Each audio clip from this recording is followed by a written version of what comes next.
Know that this is going to be the last time that I will speak on this subject on my channel. I don't care to entertain this topic after this video and plan to move on to my more normal content.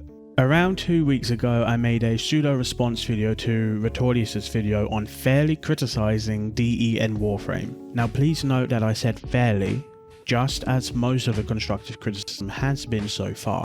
On my video, I have gotten over 500 comments and nearly 40,000 views to date. First off, thank you all of you that watched and all of you that commented on the video. I have read each and every single comment and noticed that there were two emerging trends amongst them all. The first trend was the type of comment. Many of you left your own personal stories on how you started Warframe, what it did for you, and what it means to you and continues to mean to you, and your current disposition towards the game and the developer. Thank you for those comments, guys. I did read them. The second trend was people thanking me specifically for being positive about the current situation of the game and for not feeding into negativity. Now, while I am happy that it came across as such, because I don't like pushing negativity into my creative works, that also wasn't my intent. I like to watch both sides of the field, and I stand with both sides also. I know the deeper troubles of game development more so than a usual video gamer would. I've seen into the world and understand the hardships and troubles that can exist outside of just simply coding. But I also understand the unspoken mindset of the veteran and long-time player for the Warframe community, and ultimately that is what I'm going to be talking about. Allow me to present to you a very real situation. The overwhelming majority of content creators for Warframe cannot financially sustain themselves with just normal Warframe content. There is of course a very small amount of Warframe creators who can, but please notice how they also do variety works within their channels. Of these creators who cannot financially sustain themselves on Warframe alone, or even don't plan to use Warframe as a platform to do so, yet continue to criticize and provide candid feedback about the Warframe product and developer, one thing is in common between all of them: the wanting of progress, survivability, and prosperity for the product. Now, straight off the top of my head, Retortius, Sabucci, and Reaper Hunter share one thing in common. At the time when all of this came to a head, they were all still Warframe partners that aren't making a sustainable living from the product. So why did and do they continue to talk and cover the game when it isn't paying out for them? Not out of spite, not out of some entitled mindset that they feel the game should be 5 times bigger just so they can make a 2 times amount of money that they currently do, and not because they enjoy continuously bitching about Warframe. They don't get paid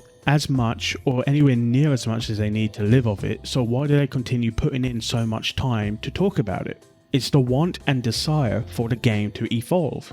I said in my video that inaction begets inaction. I feel some people skipped over that part.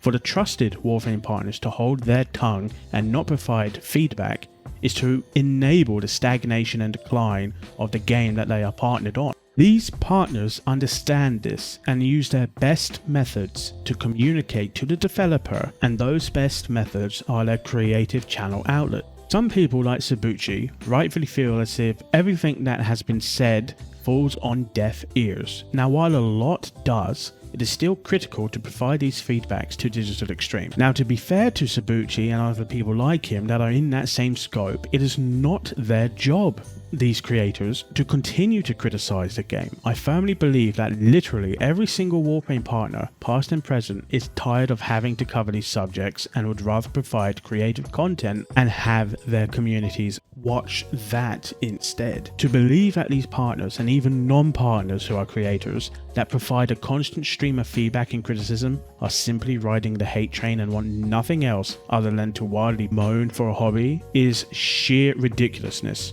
Larger creators that do see a good paycheck in comparison to others from Warframe content such as Brosime, Tactical Potato, and Iflin continue to provide candid feedback and criticism in ways that they are comfortable uploading to their channels. The difference is that these creators also provide other content on Warframe under different topics and musings. The commonality between these creators and the other ones, the biggest partners, the big partners, the medium partners, the small partners, and every creator, is that no matter the type or topic they focus on, They are all looking forward to the same thing. They all want the same thing. Now, is there an oversaturation of said complaining? Sure, of course. But you should ask why. Look inside. The answer is the state of the game during Scarlet Spear. Everything led up to it, and it was the straw that broke the camel's back. Now, to give credit, the recent test server that was run, in my opinion, was successful in giving needed feedback for the Railjack Revisited update. I believe that in the scope of what that update was intended for, it did its job. Yes, this type of server was asked for a long time ago,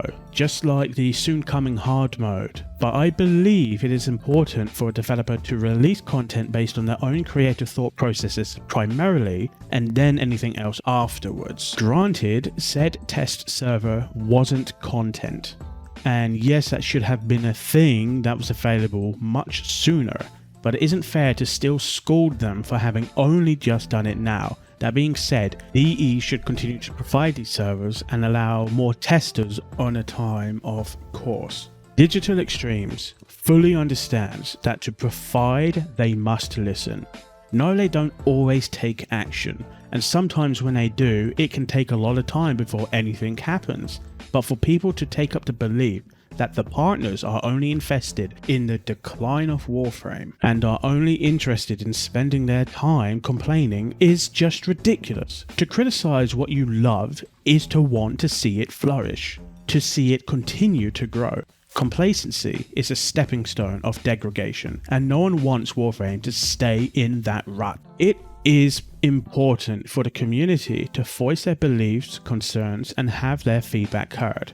I can promise you, dear viewer, the majority of partners are not making it their goal to whine about the game and not wanting the game to perform as best it can. Even that one guy that makes a Warframe video every week with a clickbait title but seemingly doesn't play the game anymore and just complains about the same exact thing that he complained about in his previous videos to his echo chamber comment section.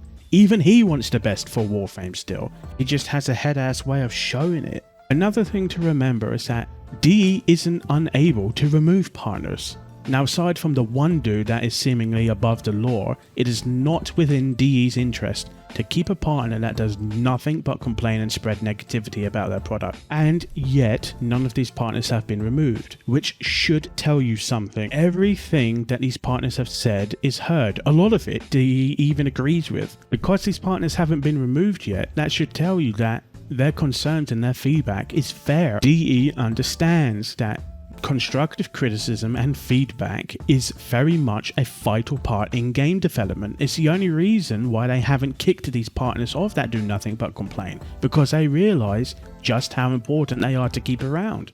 Every complaint is read and seen, even on live streams where certain streamers think that they can just delete their VOD and not have any record of what they said. Even their thoughts were heard and are just known and listened to. It is important for these creators to share their thoughts freely and for DE to hear them, and just because DE doesn't immediately reply or speak publicly on it doesn't mean that they didn't read it and that Digital Extremes are just playing deaf. It doesn't benefit them at the end of the day to do that. It doesn't benefit us, and they understand that, and they're not going to actually play that card on the table. It's just not the way they want to run things. The overwhelming majority of these content creators that are criticizing the game and are covering the game in its worst state and continue to do so, literally aren't doing it just to chase clout. They want the best for the game. Otherwise, why would they even waste their time covering these topics? Because it isn't paying out for them. And spreading nothing but criticism, feedbacks, and concerns and negativity about a game doesn't grow a community, and it doesn't grow a channel. Trust me on that one. I have seen it over the years. People go nowhere with it. As said, this is the last I'm going to speak on this particular topic on my channel. It's not something I'd like to subscribe to personally, and it's exhausting to continue seeking it out. Now, if you were down with what I said and agree or understand, then consider leaving a like on the video and possibly subscribing for future Warframe content. But most importantly, above all else, please stay safe, kiddo.